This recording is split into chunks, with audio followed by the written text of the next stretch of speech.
হরে কৃষ্ণ, রাধে রাধে।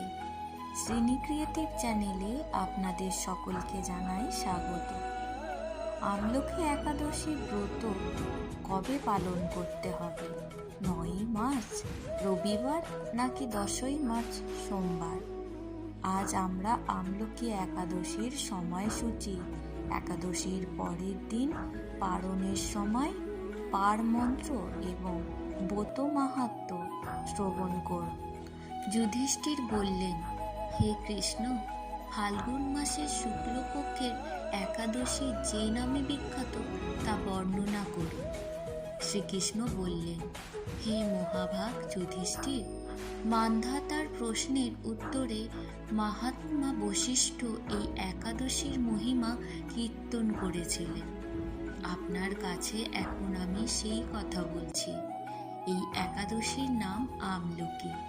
বিষ্ণুলোক প্রদানকারী রূপে এই একাদশী বিশেষভাবে মহিমান্বিত। একাদশীর দিন আমলকি বৃক্ষের তলে রাত্রি জাগরণ করলে সহস্র গাভীদানের ফল লাভ হয়। হে পাণ্ডুনন্দন, পূর্বে ব্রহ্মার রাত্রিতে দৈনন্দিন প্রলয় উপস্থিত হলে স্থাবর জঙ্গম সহ দেবতা, অসুর ও রাক্ষস সব কিছুর বিনাশ হয়। তখন ভগবান সেই কারণ সমুদ্রে অবস্থান করেন। তার মুখপদ্ম থেকে চন্দ্রবর্ণের এক বিন্দু জলভূমিতে পড়ে। সেই জলবিন্দু থেকে একটি বিশাল আমলকি বৃক্ষ উৎপন্ন হয়। এই বৃক্ষের স্মরণ মাত্র গোদানের ফল, দর্শনে তাহার দ্বিগুণ এবং এর ফলভক্ষণে 3 গুণ ফল লাভ হয়। এই বৃক্ষে ব্রহ্মা, বিষ্ণু আর মহেশ্বর সর্বদা অবস্থান করেন। এর প্রতিটি শাখা প্রশাখা ও পাতায় ঋষি, দেবতা ও প্রজাপতিগণ বাস করেন। এই বৃক্ষকে সমস্ত বৃক্ষের আদি বলা হয় এবং তা পরম বৈষ্ণব রূপে বিখ্যাত। অতএব এই শ্রেষ্ঠ ব্রত সকলেরই পালনীয়। এখন এই ব্রতের একটি অদ্ভুত ইতিহাস আপনার কাছে বর্ণনা করছি। প্রাচীনকালে বৈদিশ নামে এক প্রসিদ্ধ নগর ছিল। এই নগরে চৈত্ররথ নামে এক রাজা রাজত্ব করতেন। চন্দ্রবংশীয় পাশবিন্দুক রাজার পুত্ররূপে তিনি জন্মগ্রহণ করেন। তিনি অত্যন্ত শক্তিমান ও ঐশ্বর্যশালী ছিলেন। শাস্ত্রজ্ঞানেও তিনি ছিলেন সুনিপুণ। তার রাজ্যের সর্বত্রই মনোরম, আনন্দপূর্ণ এক দিব্য পরিবেশ লক্ষ্য করা যেত। প্রজারা ছিলেন বিষ্ণুভক্তিপরায়ণ, সকলেই একাদশী ব্রত পালন করতেন। তার রাজ্যে কোনো অভাব অমঙ্গল ছিল না। এইভাবে প্রজাদের নিয়ে রাজা চৈত্ররথ সুখের দিন যাপন করতে থাকেন। এক সময় ফাল্গুনী শুক্লপক্ষের দ্বাদশী যুক্তা আমলকি তিথি সমাগত হওয়ায় রাজ্যের সকলেই এই ব্রত পালনের সংকল্প করলেন।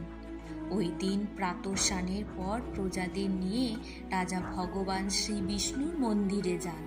সেখানে সুবাসিত জলপূর্ণ কলস, ছত্র, বস্ত্র, পাদুকা, পঞ্চরত্ন ইত্যাদি দিয়ে সাজিয়ে স্থাপন করেন। তারপর ধূপ দীপ দিয়ে যত্ন সহকারে মুনি ঋষিদের দ্বারা শ্রী পরশুরাম মূর্তি সমন্বিত আমলকির পূজা করেন। হে পরশুরাম, হে রেণুকার সুখবর্ধক, হে ধাত্রী, হে পাপ বিনাশিনী আমলকি, তোমাকে প্রণাম। আমার অগ্রজল গ্রহণ করো। এইভাবে দিনে নানাবিধি পূজা, স্তব, স্থিতি, নৃত্যগীত করে রাজা ভক্তি ভরে সেই বিষ্ণু মন্দিরে রাত্রি জাগরণ করতে লাগলেন। এমন সময় দৈবযোগে একটি ব্যাধ সেখানে উপস্থিত হয়। পূজার সামগ্রী সহ বহু ব্যক্তিকে একত্রে রাত্রি জাগরণ করতে দেখে সে কৌতূহলাক্রান্ত হল। সে ভাবল, এসব কি ব্যাপার। বিষ্ণু মন্দিরে প্রবেশ করে বসে পড়ল। কলসের ওপর স্থাপিত বিষ্ণু মূর্তির দর্শন করল। ভগবান বিষ্ণু এবং একাদশীর মাহাত্ম্য সে মনোযোগ দিয়ে শুনল। সারাদিন এই ব্যাধ কিছুই আহার করেনি। এইভাবে ক্ষুধায় কাতর হয়ে সেখানে সে রাত্রি জাগরণ করল। পরদিন প্রজাসহ রাজা নগরের দিকে যাত্রা করলেন। সেই ব্যাধও তার গৃহে ফিরে গেলেন। তা এরপর এক সময় ব্যাধের মৃত্যু হলো। একাদশীতে রাত্রি জাগরণ ব্রত প্রভাবে সেই ব্যাধ পরবর্তী জন্মে এক রাজ্যের অধীশ্বর রূপে নিযুক্ত হল। জয়ন্তী নামে এক নগরী ছিল। সেখানে বিদুরথ নামে এক রাজা বাস করতেন।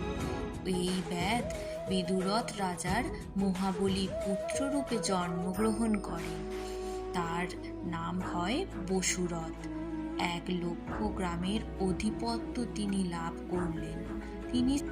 তিনি ছিলেন সূর্যের মতো তেজস্বী, চন্দ্রের মতো কান্তিমান ও পৃথিবীর মতো ক্ষমাশীল। বিভিন্ন সদ্গুণে ভূষিত বসুরথ পরম বিষ্ণু ভক্তি পরায়ণ হন। এই মহাদাতা রাজা একবার শিকার করতে গিয়ে পথ ভুলে যান। গভীর জঙ্গলের মধ্যে ক্ষুধায় পীড়িত হয়ে তিনি ক্লান্তিবশত শুয়ে পড়েন। এমন সময় কতগুলি পর্বত নিবাসী শ্লেষ রাজার কাছে এসে নানাভাবে উৎপীড়ন করতে থাকে। রাজাকে তাদের শত্রু মনে করে তারা তাকে হত্যা করতে চেষ্টা করে। পূর্বে এই রাজা আমাদের পিতা, মাতা, পুত্র, পৌত্র সবাইকে মেরে ফেলেছে, আমাদের গৃহ ছাড়া করেছে। এই রকম বলতে বলতে রাজাকে হত্যা করতে উদ্যত হয়। তারা বিভিন্ন অস্ত্র শস্ত্রে তাকে আঘাত করতে থাকে, কিন্তু আশ্চর্যের বিষয় তাদের সকল প্রচেষ্টা ব্যর্থ হয়। রাজার কোনো ক্ষতি তারা সাধন করতে পারেনি। তখন রাজার শরীর থেকে নানা অলঙ্কারের বিভূষিতা এক পরমা সুন্দরী শ্রীমূর্তি আবির্ভূতা হন। মহাশক্তিধারিণী ওই নারী অল্প সময়ের মধ্যেই সকল পাপী নিধন করল। রাজার নিদ্রাভঙ্গ হল। এই ভয়ানক হত্যাকাণ্ড দেখে রাজা অত্যন্ত বিস্মিত হলেন। তিনি বলতে লাগলেন, আহা, আমার শত্রুদের হত্যা করে কে? আমার প্রাণ রক্ষা করল এমন কৃপালু কে আছে? আমি তার প্রতি আমার কৃতজ্ঞতা প্রকাশ করছি। এমন সময়ে দৈববাণী হল, ভগবান কেশব ব্যতীত শরণাগতকে রক্ষা করবার আর কে আছে? তিনি শরণাগত পালক। দৈববাণী শুনে তিনি ভক্তিযুক্ত চিত্তে গৃহে ফিরে এলেন। তারপর প্রজাসহ হাসি মুখে ইন্দ্রের মতো নিষ্ঠ